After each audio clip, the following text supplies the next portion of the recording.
So I was just about to start the process of trying out some brand new makeup, and everything went deathly quiet here in the Pampered Wolf household, so I assume that the builders are now on their lunch break.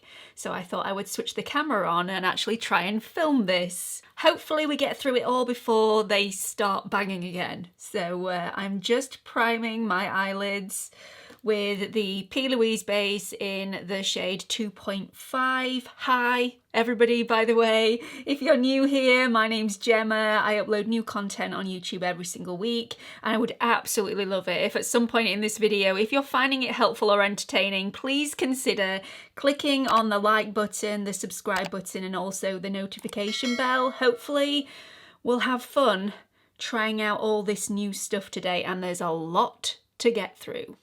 Loads. So firstly, we are going to try out the Khaki Neutrals palette from Dior Backstage. This just looks like a bit of me. On the website, I just thought, yes please, I need that in my life. However, I'm not gonna lie, I am slightly disappointed when I swatched these. They're sort of less khaki, and especially this shade here, which I thought was going to be my favourite shade, is slightly more a forest green rather than a khaki green. This one down here is more khaki, but it's more on the brown side. So I'm hoping they transport to the eyelids better than they did in the swatches. I will show you the swatches on the screen now for you though, just so you can see what I mean, because I was just expecting more goldy greens rather than slightly more neutral or even cool tone greens, but we'll see. This shade here, however, the wash of glitter, is just stunning, absolutely beautiful. So I really shouldn't have primed my lids because there is an eyelid primer here in the top left hand corner. This is because I'm trying to rush through that I'm making mistakes like this already, but we're just gonna roll with it and see how these apply. So I'm just gonna reach for my BK Beauty 202 brush, and I'm gonna jump straight in. I'm gonna go for this green shade here and just apply it on the outer corner. I love this brush because it's slightly smaller than a large fluffy blending brush, but it's still fluffy enough to be able to apply the pigment, but not too precisely, but precisely enough. Do you see what I mean about this shade? I think it has more of a cool tone vibe going on, and khaki generally isn't cool toned, in my opinion anyway. In direct light, it does have some gold flecks in it, but maybe just not as many as I was expecting. I don't know. I'm just a little disappointed. So we're gonna go in with this shade here on a fluffy brush and just blend together just to soften that edge out a little bit. And then I'm gonna pop a little bit of this browny khaki shade. I would definitely say this looks slightly more khaki, just on that outer corner, just to try and warm it up a little. Now it's looking more khaki. This is what I expected from this shade. I think had I used this on its own, it would have just looked too brown, but mixed together, the perfect khaki colour. Much happier now. I can start to breathe again. Then I'm going to take a bit of the goldy shade, I think, and just lay that down in the centre. Then I'm going to go back into that top right hand shade and just blend everything together, including in that inner corner. These are really nice shadows. They're very, very easy to blend. I am going to try out this wash of glitter. Sort of wish it wasn't white. I was hoping for something slightly more golden or maybe a greeny tinge to it, but it is gorgeous nevertheless. Yeah, it's slightly more cool tone now than I wanted, so I'm going to take a bit more of that mustard gold and pop that right down at the bottom to make sure that we've still got a little bit of the golden shimmer coming through. Nice. So I'm going to take my Rougher 29 brush, dip into the deepest shade of green, which on the swatches I thought looked very, very close to black, just with a slightly green hue. And I'm just stamping that into the upper lash line, just to make those lashes look a little thicker. and to create a little more definition. So let's leave the eye look there and move on to foundation. I've been really excited to try this foundation. I've now been using it for the last couple of weeks. It's from Lancome and it's the new Ten Idol Ultra Wear Care and Glow. Now, I usually would have done a standalone foundation review on a foundation like this, but because it's been such a long time since launch date, I didn't think anybody would watch it. So I'll update you with all the details as I'm applying it. It does come in 30 different shades. I was umming and ahhing about which shade I was going to be, but Lauren on the Boots counter in Meadowhall was an absolute diamond. She must have spent at least 20-25 minutes with me making sure that I'd got a shade that worked for my skin. And weirdly enough, we went for the shade 115C, which although is a cool tone shade, I think this is definitely more neutral rather than cool toned. It works on my undertone and I am definitely not cool. I can also get away with the shade 105W or 125W. So if you are my shade twin, they're the three shades that I could make work for me, but there wasn't an identical match, which surprised me a little bit with 30 shades, but we're gonna run with it. So this is supposed to give medium coverage, a natural glow finish. It's supposed to be very long wearing. It shouldn't settle in any lines. There shouldn't be any fading. There shouldn't be any transfer. And it's a hydrating, lightweight formula. It's got mandelic acid in here, which is a gentle exfoliant to really improve the texture of the skin over time. It's also got glycerin and sodium hyaluronate in there for its hydrating qualities. It's got an SPF of 25 in here, but please do not be fooled. Phenylbenzimidazole sulfonic acid is the SPF filter, and it is a great filter, but it's a strong UVB filter. It's got very little UVA protection, so just be warned, it's not going to give you your full protection. It does have alcohol, fragrance, and essential oils in the formula, but I don't find this overpowering in the slightest. So I didn't apply any concealer to cover any of my blemishes before I applied the foundation, only because I wanted you to see the full extent of the coverage that this foundation was capable of. I did cover this one slightly because it was seriously red and angry and winking at everybody this morning. So I just wanted to give that a little bit of a helping hand, but none of the other blemishes on my skin have had any sort of coverage whatsoever. This gives really good coverage. It definitely takes the redness down, so I'm happy with that. Although if you do have quite a lot of redness in your skin, I don't know if this will cover that entirely. This is quite a thick formula, but it blends really, really nicely. It does dry down quite quickly as well, and everybody is correct that the longevity is definitely up there. It lasts an incredibly long amount of time. I was just hoping to love this a little bit more than I do. I do think it looks stunning on my skin. Do not get me wrong, this is a beautiful foundation.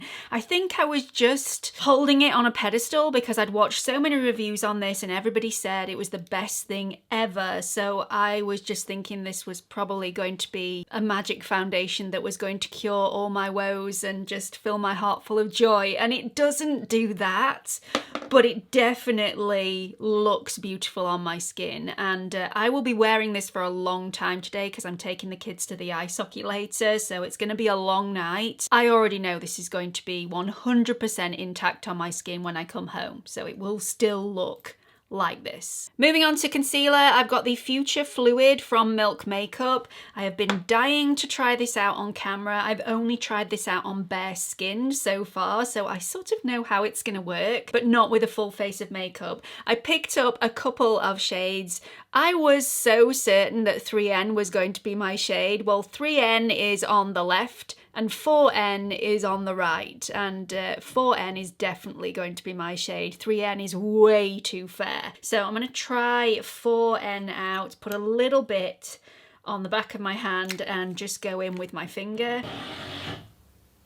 And the builders are back from their lunch break, so we may get a bit of noise. We'll try and get through it. So this is quite a stiff consistency and it dries down quite quickly, but it does give you a bit of time to work your magic before it dries down, When it dries down though, it's going nowhere. This is giving off quite a shiny finish. Can't remember that happening when I tried it on bare skin, but my skin is quite shiny with just skincare on anyway, so maybe it just blended in. Whereas this foundation, although is slightly luminous, has more of a matte edge to it in my opinion. Just going to apply a little bit more over my darkness and just let that sit for a minute before I start to blend that out. I mean, this is way too fair for me, but we are going to try and blend it into the skin. This is also slightly lifting my foundation, which does not look great.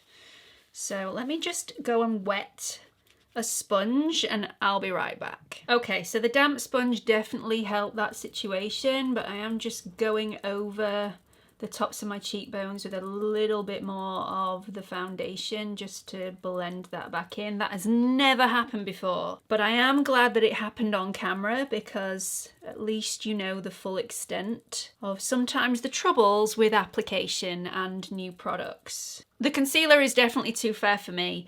Even in 4N, it's a no-go.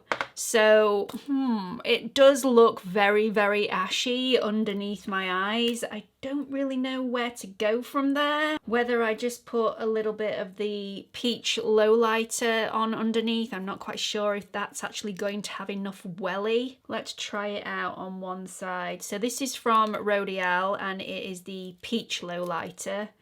I'm just going to tap that in. Just leave that to dry down a little bit. Also, this Milk Makeup Concealer is making my under eyes look extremely dry. They usually look that dry after a lot of powder, but not usually after what is supposed to be quite a hydrating formula concealer. So that's a bit disappointing. It's definitely working a lot more with the RODIAL Lowlighter in peach, so I'm going to apply that onto the other side. While that's drying down, let's just have a little play around with the Makeup by Mario Soft Sculpt Shaping Stick. That was a mouthful. I've got the shade Light Medium. Let's just see what we can do here with this. Already loving the shade of this.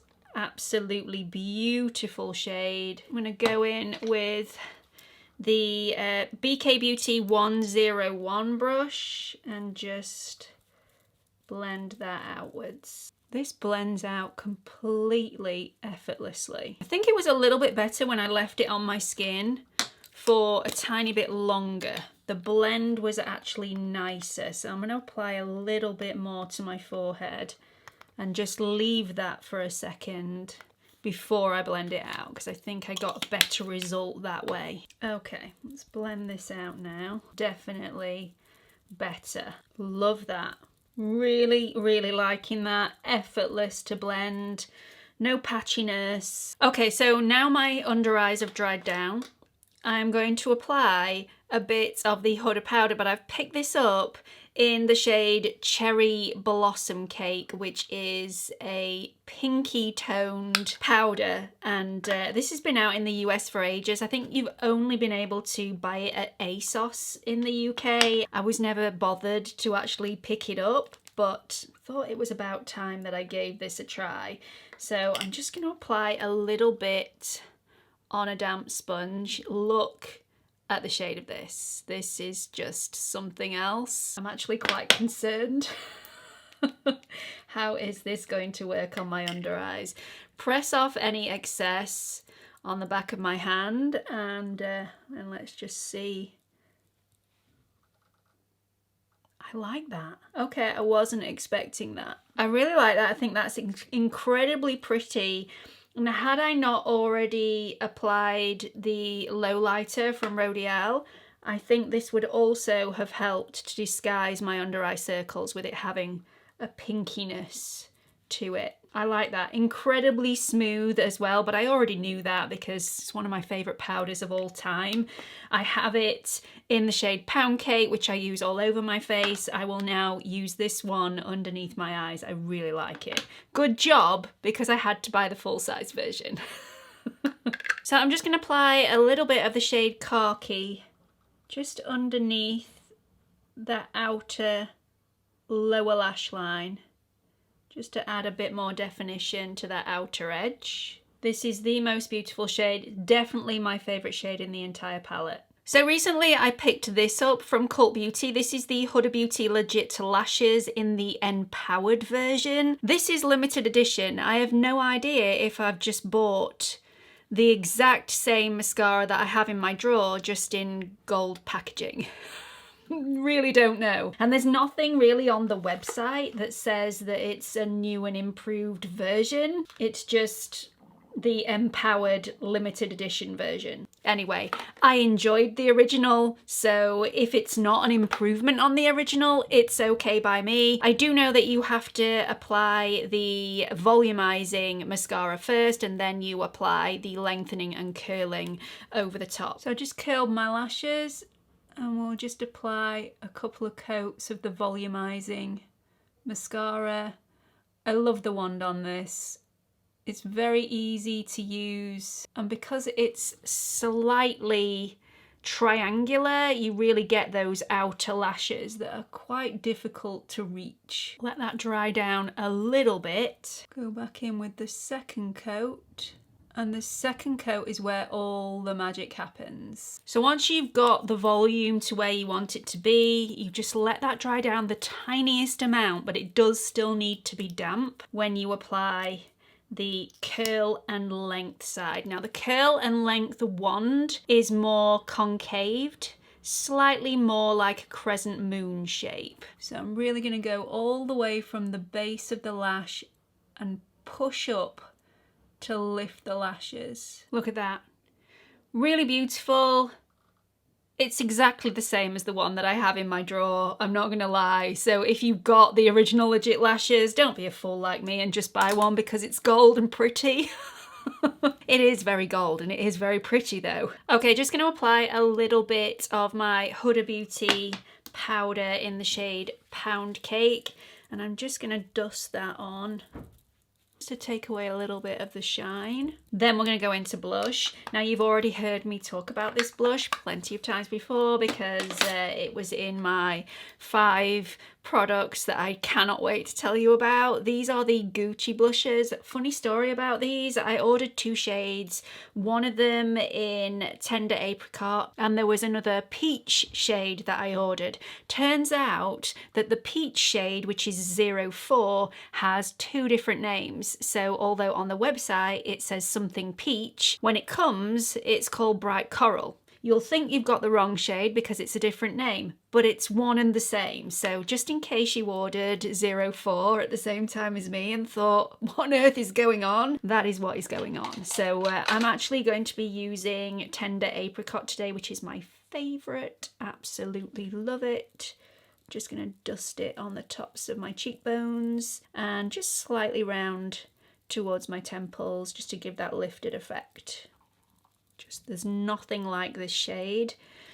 It's just delightful. Before we move on to lips, I'm just going to give my face a little bit of a spritz with the Laura Mercier Translucent Pure Setting Spray. This is hands down the best setting spray that I have ever used. I used to say that the best setting spray was the one from Charlotte Tilbury. It had immense hold and no alcohol in it, but that also has a really strong fragrance to it, and this has 0 fragrance whatsoever, so it doesn't overpower me at all, which the Charlotte Tilbury one tends to do. The only thing I'm not keen on with this one, whereas the Charlotte Tilbury one is slightly better, the spray on the Charlotte Tilbury one is more of a fine mist, whereas this one's a little bit more splotchy, but I can put up with it. I definitely can. I was given a bit of advice when I first talked about this on my channel from people saying that just dispense it into another canister with a better mist on it. So I will definitely do that when one of my canisters is empty. But at the moment, all I want to do is use this product because it is so good. Pretentious wafting, by the way, pretentious wafting. Moving on to lips then, I'm going to apply a little bit of the Guerlain Kisskiss Liplift Primer.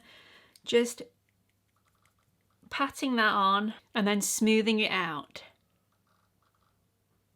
really pushing it into the body of the lip. So I've just done a quick outline of my lips using the Huda Beauty Lip Contour 2.0 in the shade Terracotta. I'm gonna pop that to one side for a second because we are gonna be trialing out the brand new NARS Powermatte lipsticks. Have these in 2 different shades. So we have the shade Free Bird, which is on the top, and we have the shade Sweet Disposition, which is on the bottom, much pinkier tone. I think with the look that I've created today, I'm gonna go more of a fiery orangey red with the Free Bird. Let's see what this looks like. So you can swipe this on the lip if you want a really punchy pigmented look, but I like to just press a matte lipstick on, that way you're not getting too much on your lips. And if you have a lot on your lips and you are susceptible to dryness, these will dry your lips out.